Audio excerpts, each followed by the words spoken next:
say ng girlfriend mo, kung makakapasok ka sa opisina niya, maghanap ka ng ebidensya na pwede nating gamitin laban sa kanya. Hayop ka, Mayor! Hindi po siya nag-suicide. Posibleng may kinalaman siya ngayon. Dala ko ebidensya na kakatihan mo. Pati yung nobyo ko pinagnanasaan mo, kinuha mo ng video mo nalilim sa banyo! Bigla na lang siya nag-amok, Jonathan. Nung mahuli siya ng mga guards na nagnanakaw. Hindi ako magnanakaw! Nirespeto ko po ang desisyon ni Mrs. Ito na naman sagutin ninyo. Sino ang kausap ni Clarissa? Habulin niyo! Kaya habulin niyo yung tarantadong yan! Sige!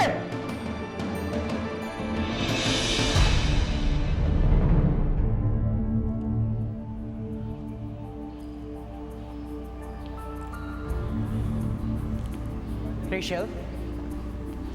Rachel? Attorney, good evening po. Nakausap mo si Clarissa bago siya mamatay. Kailangan malaman ko para makapagsampa ako ng kaso sa mga taong pumatay sa kanya. Pwede ba tayo mag-usap? Sige po.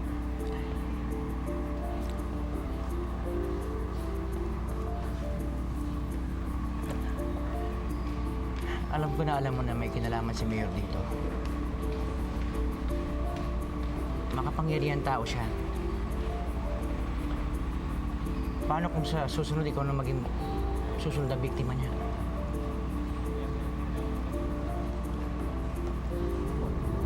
Wala po kami napag-usapan. Wala ka bang natatandaan? O natatakot ka?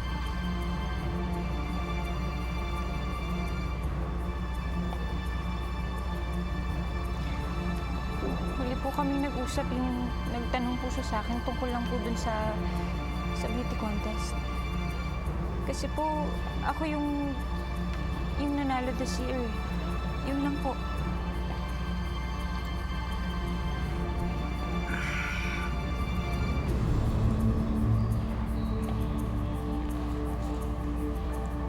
Dito mo ako pwedeng tawagan. Kung matanda mo pinag-usapan niyo ni Clarissa.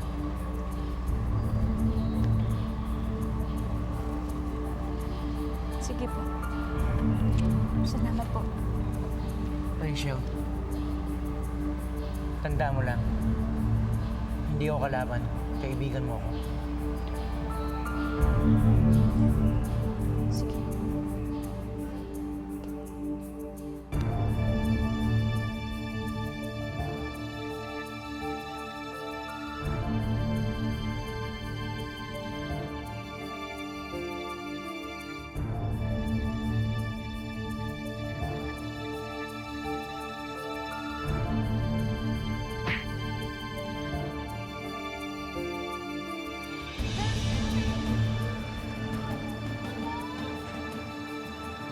Hey! Kunin yung sasakyan doon! Yes!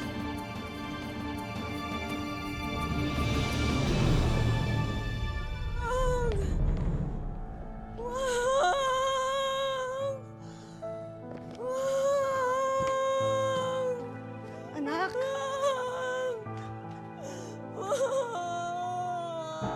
Anak! Anita! Anita, bakit ano nangyari sa'yo, anak? Anita! Diyos ko, anak! Anak, ano nangyayari sa'yo? Gumising ka! Ay, Diyos ko naman eh! Anita, bakit? Ano nangyari sa'yo?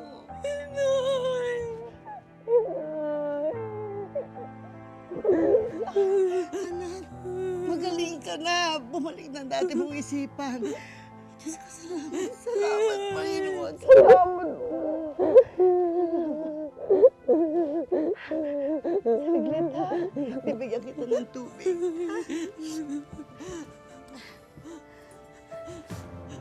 Nay! Ha? Nay, nasaan ang anak ko? Nay, gusto kong makita ang anak ko. Hanapin natin siya.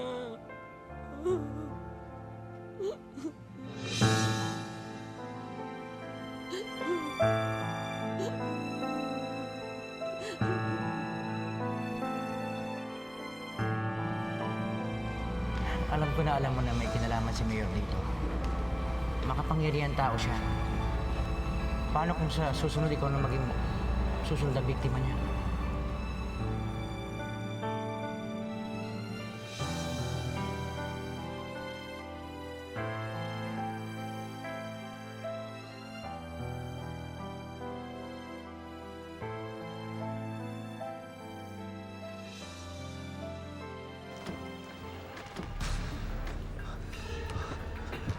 Lucy! Bakit puro dugo ka? Ano nangyari sa'yo? Wala nang oras para magpaliwanag. Halika na! Teka lang, saan tayo pupunta? Ano ba nangyayari? Mga tao ni Mayor, hinahabol nila ako. Papatayan nila ako. Eh, bakit? Okay ka na. Bakit? Anong ginawa? Saan tayo pupunta? Aalis na tayo dito. Kahit saan, wag lang dito sa San Felipe.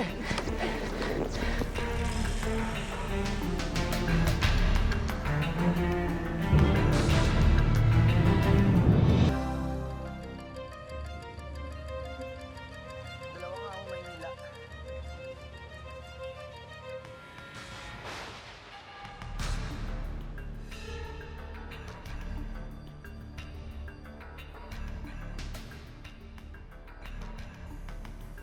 Napanood ko na yung DVD na yun. Naliligo ka sa CR sa Maynila. Binuboso ka nung hayop na mayor na yun.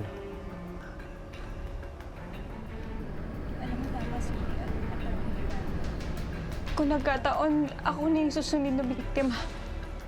Walang hiya talaga yung mayor na yun. Kaya nga napasugod ako ng di oras eh. Hindi ko kinaya yung kababuyang ginawa niya. Kinumprot ako siya, naunahan lang ako. Hayop talaga yung mayor na yun. Mabuti walang masamang nangyari sa'yo. Naisalba ako ni Boss Jonathan. Nakatsyempo ako kaya naisaan ko sila. Baby, paano ba tayo ngayon? Ano nang gagawin natin ngayon? Lalayo tayo. Hindi na tayo babalik na San Felipe. Pupunta tayo ng Maynila. May kakilala ako doon, si Jimbo. Doon muna tayo titira sa kanya.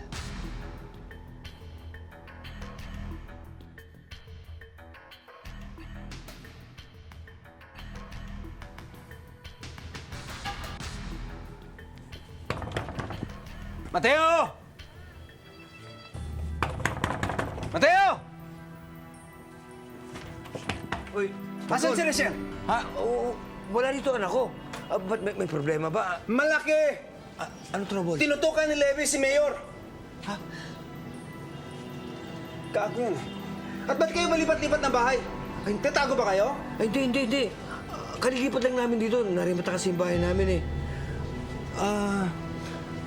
Falcon, wala kami kinalaman doon sa ano bang pangyayari doon sa yung sinasabi mo. Tartado talagang Levi na yan eh. Kahit kailan talaga, ipapahama kami. Teka muna, sandali. Napunta mo doon sa bahay nila? Sa sakubo nila? Gusto mo samahan ka na? Nagpunta na ako ron, wala sila ron. Teka, pati si Rachel nawawala ang anak ko? Eh, hindi pa nga niya alam kung saan kami lumipat eh. Oh! Beer! Halugugin niyo ang buong San Felipe! Pag nakita niyo yung dalawa, patayin niyo yung lalaki. Yung babae dalhin niyo dito. Basta, nagka-problema kami sa San Felipe. Oo, kasama ko nga yung girlfriend ko ngayon eh. Hingi sana ako ng pabor sa'yo eh. Baka naman pwedeng dyan muna ako yung makituloy sa'yo. Oo, pupunta kami ngayon ng Maynila. Sige. Te-text na lang kita kapag nandun na kami. Salamat.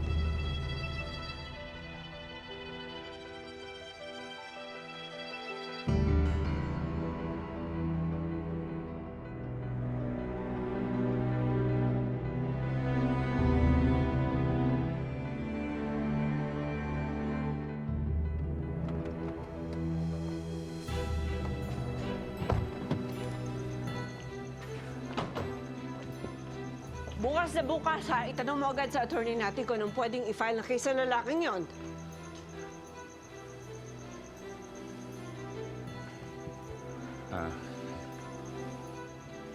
I will deal with you tomorrow morning. For now, unahin mo anak natin.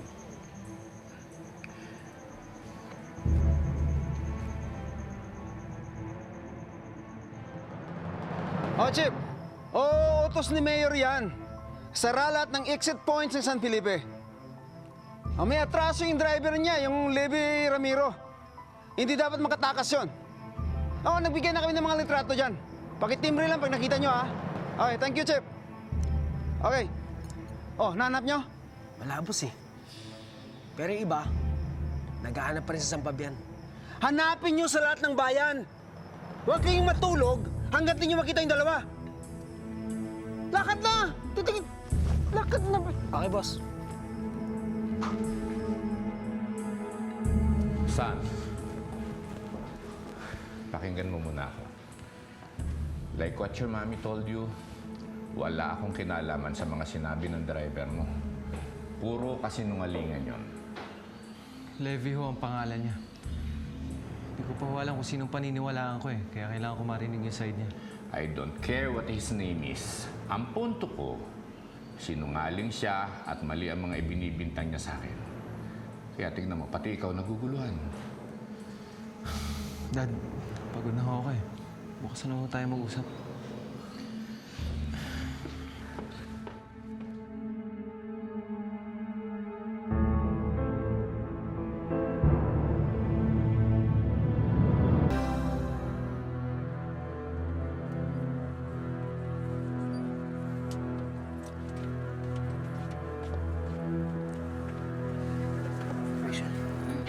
Rachel, gising na. Nasaan na tayo? Sa Maynila na tayo. Malaya na tayo. Ka na.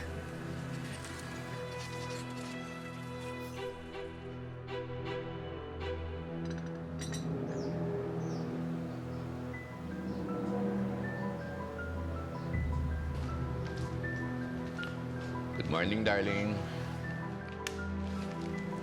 Sa lahat naman ng gagawa ng katarantaduhan, ikaw na yata ang pinakatanga, Edmundo. Hindi pa tayo natatapos dyan sa kaso mo kay Clarissa, may bago na naman nabuksan at may 2 tao pang nakakaalam nito. Wala naman silang kopya ng DVD na yan. At kung meron man, hindi na nila mapapanood dahil pinaasikaso ko na kay Falcon kagabi.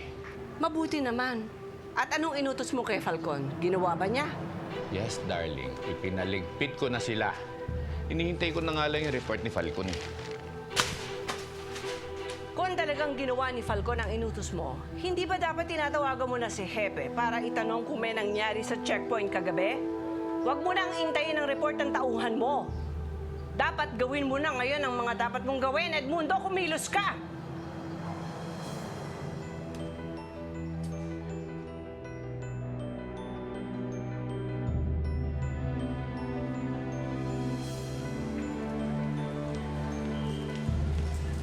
Hello? Nay? Opo, ako nga po ito. Nay, patawarin niyo po ako ha. Hindi ako nakapagpaalam sa inyo. Nandito na po kami ni Levi sa Maynila. May mahabang kwento. At ano? Lumipat na po kayo ng bahay? Saan kayo lumipat? Ay! Yung cellphone!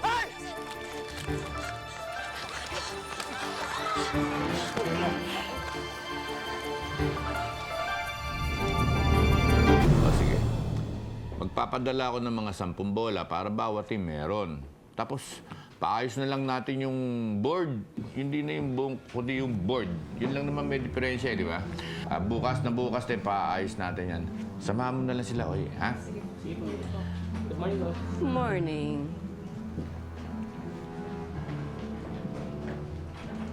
Ah. Basahin mo yan. Matunog na matunog ang pangalan ni Ricardo sa buong San Felipe. Bukas makalawa, baka hindi ka na makahabol dyan. Wala yan. Huwag mo naintindihin yan. Alam mo, paiba-iba isip ng mga botante. Mauunahan ko rin siya. At kailan pa? Baka pag mahalungkat ng kapatid mo ang baho mo, wala na, tuloy-tuloy na yan. Kailangan mapigilan mo siya. Ano ba talaga plano mo, ha? Mag-iisip ako ng bagong strategies para bumango uli yung pangalan ko at malipat uli sa akin yung simpatsya ng mga tao. Wow! Ay, salamat! Nag-isip ka rin at tama ka, ha? You know, you're right. Kailangan mo ng sympathy ng mga tao. Kailangan maawa sila sa'yo. Pero bago ko gawin yung mga gimmick na yan, kailangan, ikaw muna, ha? Patahimikin mo yung press sa paglalabas ng hostage na nangyari kagabi. Baka maunahan tayo, mailabas nila kaagad yan. Ayokong ipaalam sa tao yan. At baka mamaya, kumalat pa yung mga pinagsasabi ng Levi na yan. Edmundo, ito ang gagawin natin.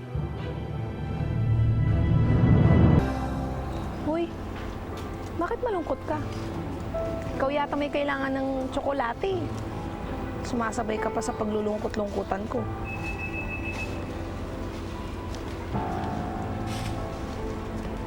Napagalitan ka ba kagabi dahil sa akin? Umabot ka ba sa presentation ng daddy mo? Oo, pero inisip ko ngayon na sana hindi na lang ako dumiretso ron. Mas lalo lang gumula yung isip ko sa tinatnang ko eh. Galit na galit si Mami sa si Daddy kay Levi kasi masamang tao daw siya. Si Levi naman, nagalit kay Daddy dahil dun sa nakita niyang video ng ate mo. Video? Kaya pala sumama si Ate Rachel kay Kuya Levi kahapon dahil sa nangyari. Pero mas kampante ako magkasama silang dalawa kasi hindi naman masamang tao si Kuya Levi, Jonathan eh. Tingnan mo, kahit hindi nga niya ako kaano-ano, tinutulungan niya ako sa ospital eh. Galit si Daddy kay Levi dahil ninakawan niya daw kami. Pinagkatiwalaan ko pa naman siya tapos Tinanong mo ba si Kuya Levi tungkol dyan? Baka naman mas magandang tanungin mo muna siya bago mo siya husgahan.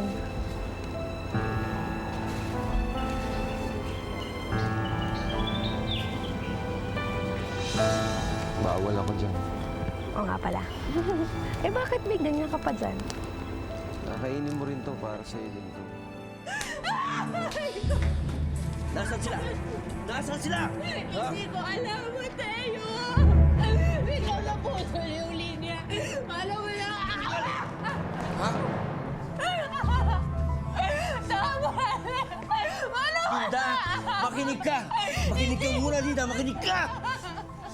Huwag mo na silang pagtakpan. Dahil sa kalinda ng anak mo yun, sa Levi yun. Alam mo, mapapahamak tayong lahat. Kaya sabihin mo na ngayon pa lang, aminin mo na kung nasaan sila. Ha? Aminin mo. Aminin mo na. Aminin mo na kasi. Ha? Alam mo ba? Alam mo bang kinalaman ng lalaking yun, si Mayor, ha? At dahil kasama si Rachel, lahat tayo mapapahamak sa ating mapapaling galit niya. Hindi natin pwedeng salugatin ang galit ni Mayor. Tandaan mo yan. Kundi ako, ikaw, si Gina, ang magpapalingan ng galit nila. Ayoko mapapahamak tayo lahat. Tandaan mo yun. Sabihin mo na! Sabihin mo na!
Marami ho bang naka-witness sa ginawa nitong Levi Ramiro nung tinutukan niya ng baril si Mayor? Oo. At nandun mismo ako nung mangyari yon. Eh pagkapalos ang gagawin kaya natakasan kami. That's a major criminal offense. Lalo na't ginawa niya ito sa isa Mayor. Talaga? Frustrated murder to. Dagdag nyo na rin, armed robbery. Nandiyan lahat ng mga witness namin. with these written statements and complaints, with Mayor Guatlo, we have a very strong case. Masyadong ang dangerous ang taong to. At may reward para sa mga kapagturo kung nasaan siya. Oh, ikalat nyo to ha. Ikalat nyo sa labas para mahuli natin yung kriminal na to. Oh, baka gusto nyo ring ilagay ito sa mga lugar ninyo.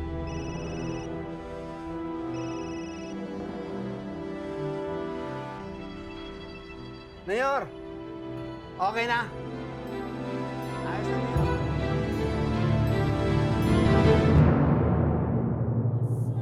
Boss, ano hanap niyo? Ito, lala mo? Teka, samahan mo ako. Malaki-laki nito binigay sa yung palato ni Mayor. Oh. Lalo-lalo na kung makikita yung levy na yan. Dito, tol. Matira matibay, matira mayaman. Ano, tol, kaya mo ba? Kung sabihin na duduwag ka.